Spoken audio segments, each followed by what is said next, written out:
Good day, Minecraftians. Purple Mentat here, bringing you episode 4 of FTB Infinity Evolved Skyblock.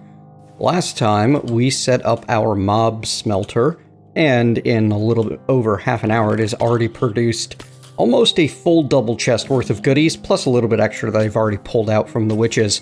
So we're going to need to do something a little bit more efficient for storage, but to manage that, I want to get my hands on more iron first because I am starting to run very, very low. In fact, I'm almost out.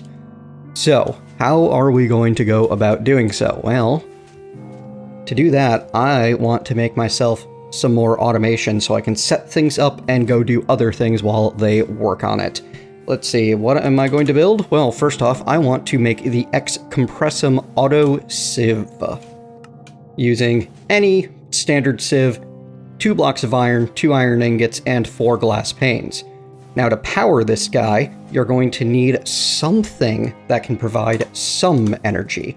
And we're going to start with a survivalist generator because they're cheap. They only use blocks of coal and some iron and a couple of redstone. Thought I needed 1, I need 3. So let's get our piston first. What am I missing? I'm missing planks. Darn it.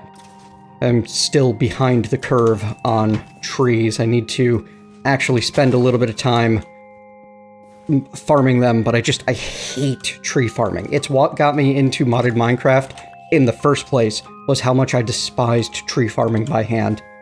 And that led me to forestry, which led me to everything else.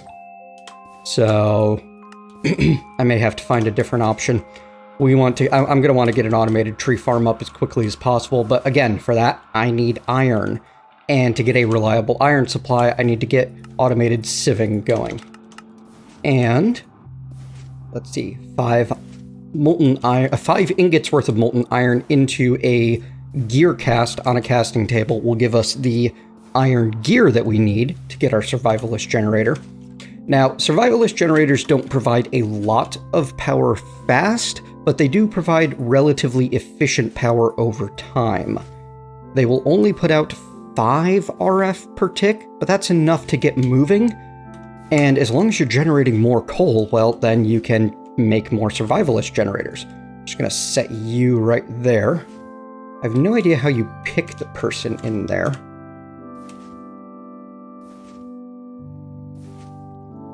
Can't even really see.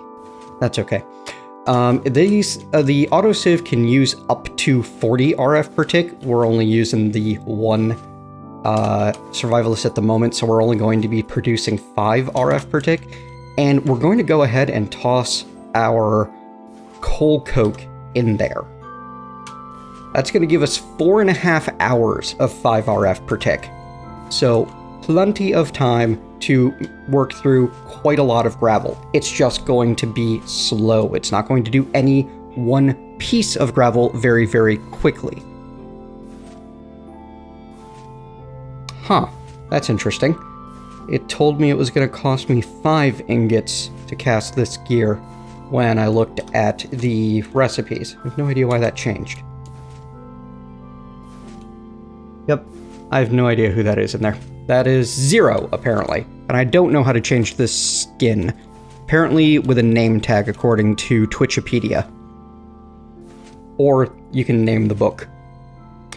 Alright, so that gets us some automated resource production that's going to go very, very slow. While we wait for that, we're going to start work on a portion of the pack that I honestly really didn't want to get into, but it seems that I have no choice. I'm going to start working on AgriCraft. Now, before I do that, though, I am going to do some platform expansion, and I'd like to make things slightly less hideously ugly.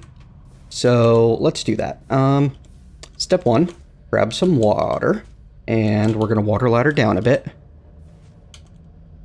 And we're going to extend the platform down, because I am sick of having no safety net. I would like to get a secondary platform underneath and to be able to start building things at least 1 or 2 thick, preferably 3 or well, I'm sorry, 2 or 3 thick, if not 4 or 5.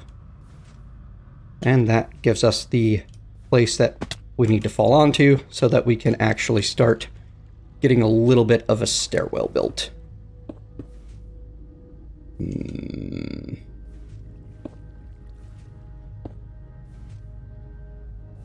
Where's my pickaxe? Here we go.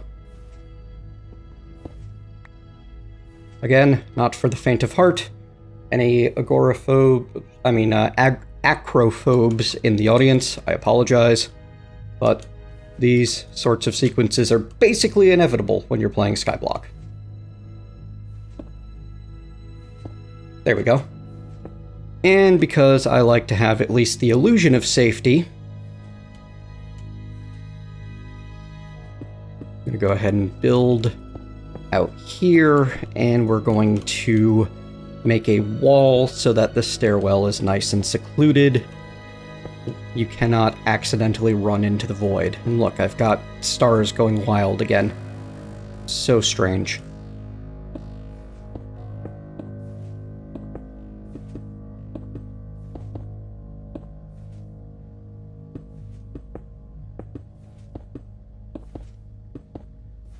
There you go. So that's the exciting part. The rest is just going to be placing down a fair bit of cobblestone all over the place. But I do want to get more obsidian first, because I want to make a chisel so that we can start making slightly prettier cobblestone, as I mentioned last time. I'm not too worried about it, because ultimately I know that this is not going to be long-term building. But it would be nice to have things not hideous at the moment. Oh, right. I really gotta get a better setup for my cobblestone generator as well. And it's so many things to work on, but so little time. Okay. You go there, you go there, and grab the water back up. Excellent. And then you can make an obsidian chisel like so. To use a chisel, if you don't know, you can simply point into the air and right-click. Put this in here, and you can cycle between any of the different chisel-allowed types of cobblestone. You can also change your mode for use in the world. For example, if we have it on panel mode, and I say use the... let's go with the huge cobblestone panel. Huge cobblestone tiles. If I leave one of them in there, I can now point at a bit of cobblestone. Or not. I thought I could change things this way. Is it a shift? Huh. That doesn't seem to be working. Why is that not working? Alright. What about the builder's one? No, I need 2 diamond blocks for that. Darn it. Okay, they changed the in-world chisel. You left-click to change the block. That's what's probably throwing me off. Nope, that's not working. Oh, here's the problem. Those are cobblestone slabs. That's what's screwing me up. I forgot. I have actual cobblestone in some places, but mostly these are slabs at this point, because I just put down another layer of slabs on top. So if I want to do that, I'm going to have to do it manually. That's okay. We will replace those, because I like the way the large paneled cobblestone connected texture ends up working out. I think it's quite pretty. The way that all blends together into one kind of concrete flagstone kind of slab. Anyway, I'm basically going to be spending a little bit of time just working on that. Ah, there we go. There's actual cobblestone. See, you can totally change it like that. There you go.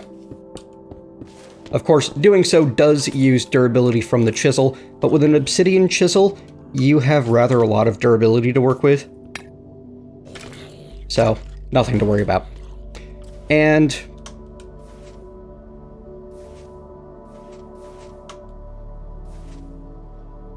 am I getting nothing out of this gravel, or is it just... automatically being put somewhere. That's odd. Because it's run through a few pieces of gravel already. That's very strange. I thought I had 63, so it's done 6. And I've gotten nothing? I don't remember it being that low of efficiency. Oh well. It's running. I can work on building while that runs, and hopefully by the time I get done with that, I will have enough materials to make one more survivalist generator. We'll find out, won't we? Alright folks, I'm going to do some building and some platform expansion. When we come back, we will do some farming. Oh, I am being told by Twitchipedia that this is a display bug. No display bug. Just that we're not getting anything.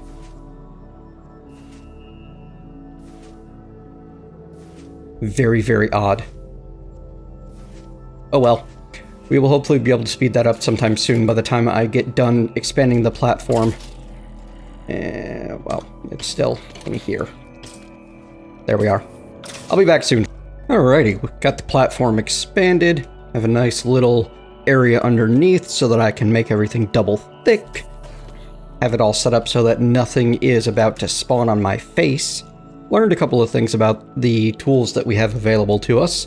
For one, you can dry the coagulated blood on a drying rack to get the coagulated blood drop.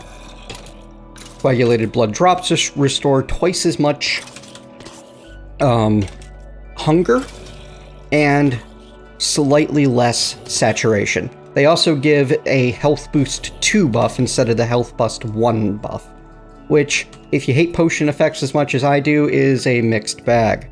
I should really get that mod that makes, forget that. There we go. Potion particles not show up. It's ridiculously annoying.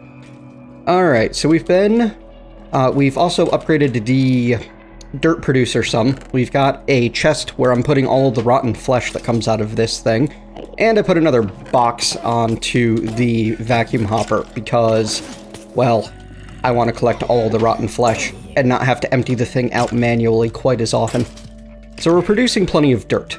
One of the reasons I want lots of dirt right now is so that I can actually get a farm going, but the other reason is so I can get the seeds for a farm, which you do by running dirt through an ex nihilo sieve. That's going to get you stones. It's also going to have a pretty good chance of getting you various seeds. You've got 3% for sugarcane, 2% for various trees. Acorn gets you oak, spruce, same with birch and acacia, and 2% for rubber trees, 2% for potatoes, 3% melon, 7% wheat, 3% pumpkin, 2% carrot, and 7% grass.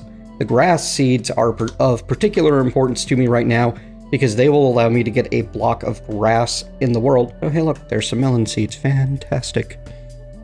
And that will... spruce. That will, with the grass, I'll be able to start bone mealing and getting the actual tall grass that I can punch to get things like Pam seeds. So, what I'm going to be working on is, well, we need the seeds. Once we get into AgriCraft, let's hope that there's a way to breed carrots naturally. It doesn't look like it. Nope, we're gonna have to find the carrot seed or find some carrots. Well, maybe if I'm lucky, one of the zombies in there will give me one, but it's probably disabled. Once we have potato, carrot, and regular seeds, along with the melon and the pumpkin, then we'll be able to get into some AgriCraft breeding. If you're watching my regrowth series, you've seen how I've handled it there, but this pack gives us more options to work with early on.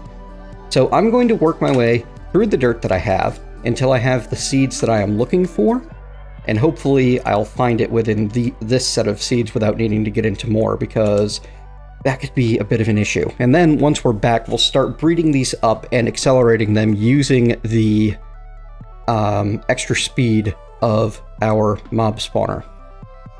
Having an infinite amount of bones is going to speed that up. Alright, back soon, folks. Oh, hey, grass seeds. Yay! Ooh, and potato seeds. Good, good, good, good. We're getting places. Won't be much longer then. Well, that was fast. Less than about a stack of dirt to get everything that we needed.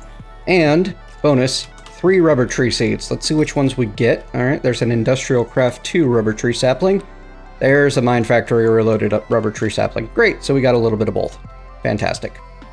Let's cut down one and then the other, just so that I have some saplings of each before I go any further.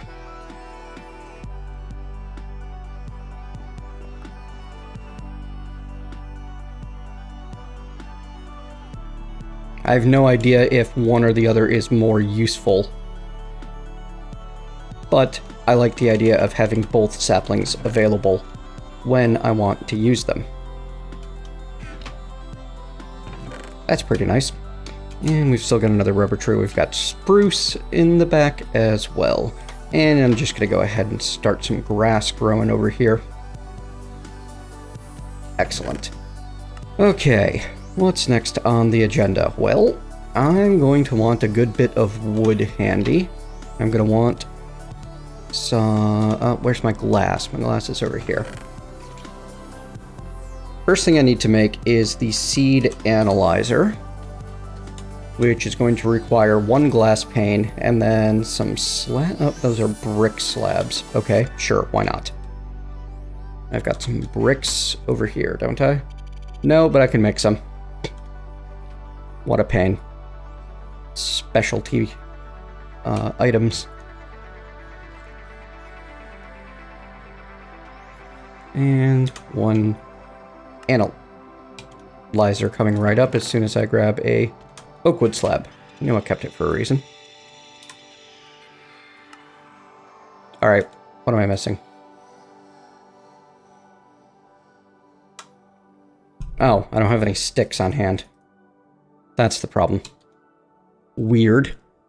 I almost always have sticks on hand. There we go.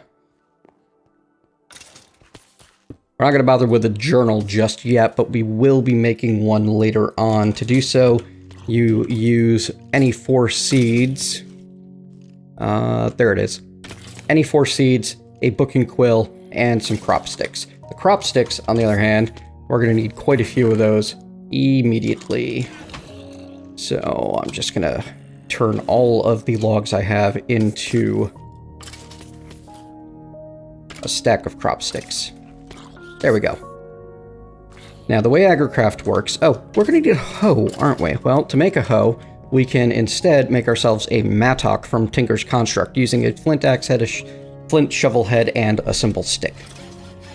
This works as a shovel on solid items like dirt, and also works as a axe on wood. And also you can right-click dirt to till it like a hoe, so it's multi-purpose. Very nice. And hang on a second. I want to turn these into AgriCraft sugar cane seeds and double check. We're going to need sand for soil, aren't we? Yes, these guys want sand. So, we'll start with that. Let me go grab a piece of sand, because I know that I'm going to need to breed some things with my sugarcane seeds.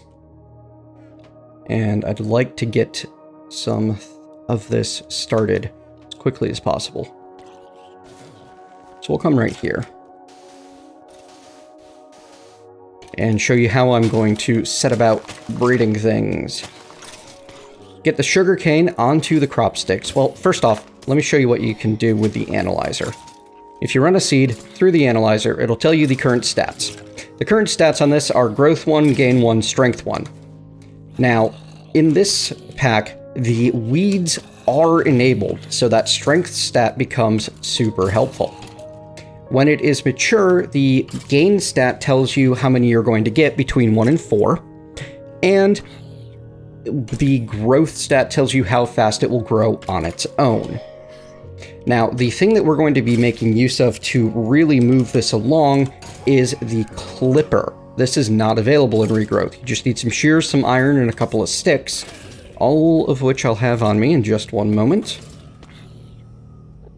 Shears, iron, couple of sticks. I did that wrong, didn't I? Yes, I did. There we go. Now, with a full-grown plant, you can right-click to get yourself some clippings. And then you can plant those clippings. They only have a chance of working based on the strength of the seed that they are clipped from. And in this case, with a strength 1 seed, the chance is very, very low. But it's non-zero. As soon as you have a second bit of sugarcane down, the fastest way to get better and better plants is going to be to put some cross crops down and bone meal them. And you have almost instant sugarcane. We're going to analyze that sugarcane, and it is 212. Fantastic. So we're just going to toss that on there, and this is going to be a largely painful process of going around and around and around in circles, doing that over and over again until we have 10, 10, 10. As soon as we're up to 10, 10, 10, actually, you know what? We're already up to 223. We can do better simply by making some clippings of that 223. Like so. They've got a pretty good chance of working. And then we can start from a full set with our next cross crop. And it's going to pull from all 4 plants when the seed in the center grows. So we jumped straight from 223 to 333. Wow, that was unlucky. Getting the first set up to 10, 10, 10 is the slow part. Once we have that, then we'll be able to get all of the child plants that we're going to be growing up a lot faster. Alright, so I'm going to be working on breeding these sugarcane, pumpkins, and carrots, potatoes, all of those to 10, 10, 10, so that we can start from that point and then work our way through the breeding tree. Back soon. I think my favorite part of using the clipper is that all of your other plants come pre-analyzed, whereas if you spread them the cross-crop way, you have to analyze each seed individually, even though you know they're all 10, 10, 10. Alright, so why did I want to start with everything at 10, 10, 10? Because if I start with things at 10, 10, there we go, 10, 10, 10, and breed 2 together, for example, my wheat seeds and my sugarcane seeds to get barley seeds, these seeds come out at 5, 5, 5, which gives me a leg up in the next round of improvements. Also, I can then, we'll put it there, that'll work, surround the a spot with 3 of the wheat seeds and that barley seed, and breed up the barley seeds a lot faster this way. That got me seeds. This got me seeds. Unfortunately, it's not a guarantee, and I should probably reduce the number of wheat around it by a bit to increase the chances that we get barley. There we go. And this barley ended up at 898 because it takes the stats of the wheat seeds into account because those are considered a parent plant. So now we're going to be able to very quickly, in just a couple of generations each, get new plants at our maximum rating of 10 in strength, gain, and growth. 889, close, not quite. That's okay.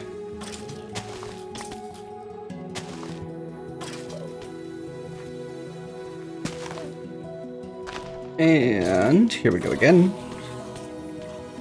Anyway, you get the idea. 888, wow, it's... Huh. Not working out for me.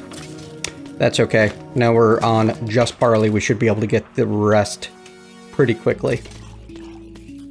It might only take a fraction of the higher level plant. Or it might be the fact that it's dealing with a fairly low level... Well, no. Yeah, that 555 might be holding us back, actually. So let's start with a couple of 8s and a couple of 10s and see what happens.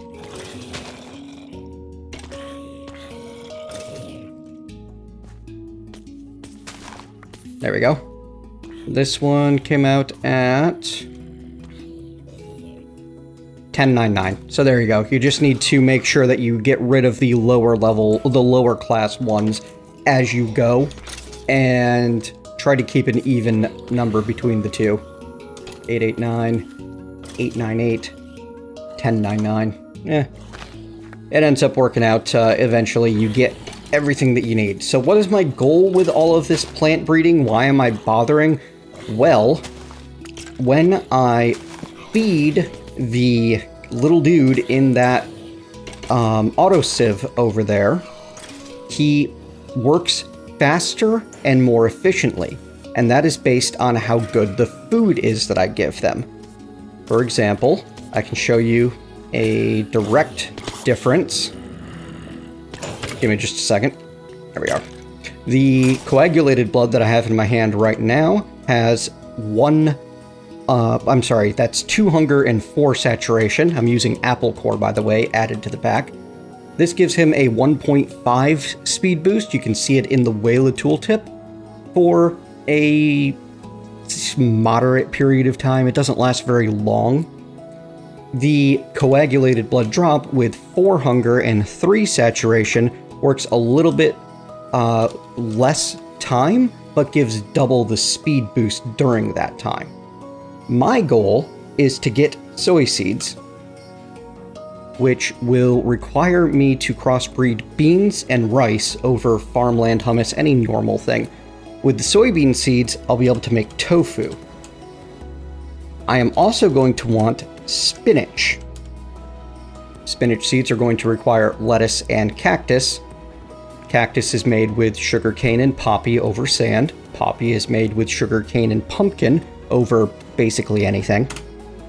And the lettuce is made through daisies and celery. Oh boy. So I've got a lot of breeding to do. You can find anything you need by looking in here. The end goal here is through use of the... Oh, there it is. With some mushrooms as well. I'm going to need to breed myself some white mushrooms. Spinach, tofu, and dough, which is just flour, water, salt. I'm going to be able to make beef Wellington. And beef Wellington gives 18 hunger and 20 saturation. It is going to be an amazing boost to the efficiency and speed of this autosieve. And it will also set me up so that if I so choose later on, I'll be able to have a really awesome piece of food available for things like Britannia's, I think it's the Munch Dew? I don't remember for certain. Nami Nami, the art teacher. That it might be that, it might be something else. I know that there is a flower that eats food and generates mana. Also, there is a culinary generator available through extra utilities that I can potentially use to generate RF out of food, and beef Wellington is fantastic for all of that. So, pretty much what I'm going to be doing for the little bit moving forward is going to be making a whole bunch of seeds, doing a bunch of plant breeding. I'm going to do all of this off camera, hanging out with the folks on Twitch, because there's just not a lot more interesting. I think I've run through all of the tips that are available. When you have an infinite amount of bone meal, it's just a grindy and annoying process. It's not a hard one, and it's not an expensive one. It just takes a while. You've got to put the time and energy into it to get what you need. So, yeah, I will see you folks later. Actually, just as I clicked off, I checked the time on the video, and it looks like we are running short on time. So, I will see you guys next time. Hope you've enjoyed today's video. If so, leave me a thumbs up, tell me what you liked. If not, leave me a thumbs down and tell me what you didn't. Either way, you want to see more of this series, please click subscribe below. Between now and next time, I'm going to work on getting myself all the way down to that soybean and spinach and mushroom. Let's see, check out what the mushrooms are going to require real quick. White mushrooms require white mushroom spores, which need brown and red spores, which are made from netherwort and poppy seeds on mycelium. Ooh, that could be fun and interesting. We'll have to cover that in more detail next time. Netherwort is pretty easy to get. We can get netherwort by sieving soul sand. So yeah, there's some aspects of this that we're going to have to cover next time. No problem. Let's check out the brown mushroom spores, though. Again, netherwort and potatoes on mycelium. And I'm not 100% certain how I'm going to be getting my mycelium, but it's probably going to be through ex nihilo means. We'll cover getting mycelium and soul sand in our mushrooms next time, so that we can make the beef Wellington. But yeah, I'm going to do a bunch of seed breeding on dirt and sand between now and then. See you next time.